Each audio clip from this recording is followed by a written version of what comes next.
អ្នកគ្រូកូនខ្ញុំអូទីសឹមដោយសារការមើលទូរស័ព្ទចាកូនខ្ញុំមើលទូរស័ព្ទបានគាត់ខ្លាចជាកុមារអូទីសឹមចាអញ្ចឹងសំណួរនេះគឺអាណាព្យាបាលមួយចំនួនក៏តែងតែសួរមកនាងខ្ញុំហើយអាណាព្យាបាលមួយចំនួនក៏ថាអូទីសឹមដោយសារតែមើលប្រព័ន្ធទូរស័ព្ទឬក៏ប្រព័ន្ធអេឡិចត្រូនិកផ្សេងឬក៏ TV អញ្ចឹងទៅចាអញ្ចឹងថ្ងៃនេះនាងខ្ញុំមកសម្រាប់បញ្ជាក់អំពីសញ្ញានៃកុមារអូទីសឹមឬក៏កុមារអូទីសឹមចាតកតងនឹងកុមារអូទីសឹមគឺមិនមែនដោយសារតែការប្រើប្រាស់ទូរស័ព្ទធ្វើឲ្យគាត់អូទីសឹមទេចាតកតងនឹងបញ្ហាអូទីសឹមគឺមានពីកំណើតរបស់គាត់ចា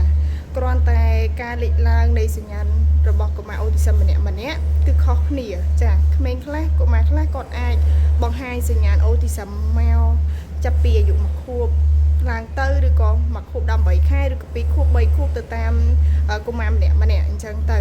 អញ្ចឹងតកតងនឹងអូទីសឹមគឺមិនមែនដោយសារតែការមើលទូរស័ព្ទទេគឺអូទីសឹមគឺមានពីកំណើតចាអញ្ចឹងការសង្កេតកុមារអូទីសឹមប៉ែម៉ែអាចសង្កេតចាប់ពីកុមារអាយុ18ខែឡើងទៅ18ខែឡើងទៅឬក៏2ខួបឡើងទៅយើងអាចសម្គាល់ថាគាត់មានលក្ខណៈនៃសញ្ញាកុមារអូទីសឹមអត់នាងខ្ញុំបានចែកម្លែកនៅក្នុងវីដេអូមុនរួចមកហើយអញ្ចឹងការមើលទូរស័ព្ទមិនអាចធ្វើឲ្យកុមារអូទីសឹមបានទេក៏ប៉ុន្តែសម្រាប់កុមារដែលគាត់អត់មានភាសាឬក៏គាត់យឺតយ៉ាវក្នុងការវិវត្តភាសាឬក៏កុមារអូទីសឹមក៏គាត់អត់ទាន់បង្ហាញអាការៈអូទីសឹមមកដែលពីដើមឡើយគាត់ចេះឬក៏គាត់អាចនិយាយឆ្លងឆ្លើយអីបានខ្លះឬក៏ពាក្យខ្លះបានអញ្ចឹងទៅតែម្លងពេលដែលម៉ាក់ប៉ែអត់បានយកចិត្តទុកដាក់មួយគាត់ឬក៏ផ្ដល់ទូរស័ព្ទឲ្យគាត់ឬក៏ទូរទស្សន៍ឲ្យគាត់មើលទៅដែលធ្វើឲ្យគាត់អសកម្មភាពឬក៏អត់បានវិវត្តទៅមុខអីផ្សេងដូចជាកុមារយឺតភាសាគឺមិនមែនពីកំណើតទេចាដោយសារតែការមើលប្រព័ន្ធអេឡិចត្រូនិកហ្នឹងគឺដោយសារតែមូលហេតុអញ្ចេះនៅពេលដែលអាយុគាត់1ខួបជាងឡើងទៅឬក៏18ខែ1ខួប18ខែឬក៏18ខែហ្នឹងចាគាត់ចាប់ផ្ដើមវិវត្តពីការចេះបន្តិចម្ដងឬក៏គាត់បង្ហាញអាការៈឬក៏លក្ខណៈដែលគាត់បង្ហាញថាគាត់ចេះដឹងច្រើនជាងមុនមកកាន់ប៉ាម៉ាក់ទាំងអស់គ្នាអញ្ចឹងបើសិនជាកត្តាហ្នឹងឬក៏ម្ដងពេលហ្នឹងដែលម៉ាក់ប៉ាអត់មានពេលសម្រាប់គាត់អត់មានពេលវេលាគ្រប់គ្រាន់ជាមួយគាត់ចាអត់បាននាំគាត់ចេញក្រៅឬក៏ប៉ាម៉ាក់ផ្ដល់តែទូរទស្សន៍ឬក៏ទូរស័ព្ទឲ្យគាត់មើលដែលធ្វើឲ្យគាត់អត់មានតំណែងមិនថាតំណែងភាសាឬក៏តំណែងមួយមនុស្សជុំវិញខ្លួនទេម្លងពេលហ្នឹងគឺគាត់អាចបាក់ទឹកចិត្តហើយចាការបាក់ទឹកចិត្តរបស់គាត់ហ្នឹងដោយសារតែគាត់ត្រូវការប៉ាម៉ាក់ត្រូវការមនុស្សស្នាជុំវិញខ្លួនគាត់ក៏ប៉ុន្តែអត់មានវត្តមានប៉ាម៉ាក់នៅក្បែរគាត់អញ្ចឹងទៅអញ្ចឹងធ្វើឲ្យគាត់អាចបាក់ទឹកចិត្តចាហើយម្លងពេលដែលគាត់បាក់ទឹកចិត្តហ្នឹងហើយមានតែទូរស័ព្ទឬក៏ទូរទស្សន៍ឲ្យគាត់ទៀត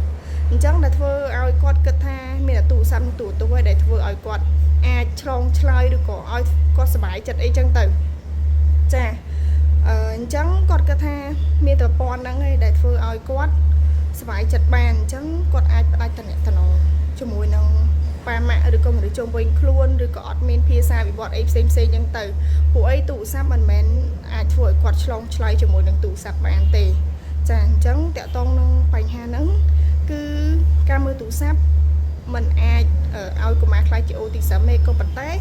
អាចធ្វើឲ្យកុមារវិវត្តទៅជាយឺតភាសាឬក៏បាត់តំណែងសង្គមនៅក្នុងនឹងដែរចាក៏ប៉ុន្តែមិនទាំងអស់ទេសម្រាប់កុមារតែកុមារមួយចំនួនទេចាអញ្ចឹងបើសិនជាកុមារអូទីសឹម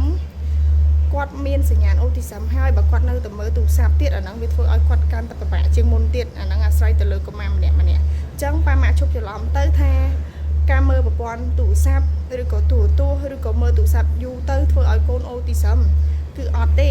ចាអូទីសឹមគឺគាត់មានពីកំណើតហើយគ្រាន់ថាការលេចឡើងរបស់កុមារគឺខុសគ្នាចាអញ្ចឹងពេលខ្លះអាយុគាត់1ខួបជាងអីគាត់ធម្មតាគាត់ចេះគាត់យល់ដឹងអញ្ចឹងណានៅពេលដែលអាយុគាត់2ខួបគាត់ចាប់ផ្ដើមបង្ហាញអាការៈសញ្ញាអូទីសឹមរបស់គាត់មកហើយម្ដងពេលហ្នឹងប៉ាម៉ាក់ផ្ដល់ទូរស័ព្ទឲ្យគាត់ទៀតអញ្ចឹងគឺគាត់វិវត្តកាន់តែពិបាកជាងមុនទៅទៀតឬក៏អាចនិយាយបានថាប៉ាម៉ាក់សង្កេតថាដោយសារតែកត្តាមើលទូរស័ព្ទបានកូនគាត់អូទីសឹមអញ្ចឹងទៅអញ្ចឹងប៉ាម៉ាក់ជប់យល់ច្រឡំចាសូមអរគុណជួបនាងខ្ញុំនៅក្នុងវីដេអូក្រោយទៀត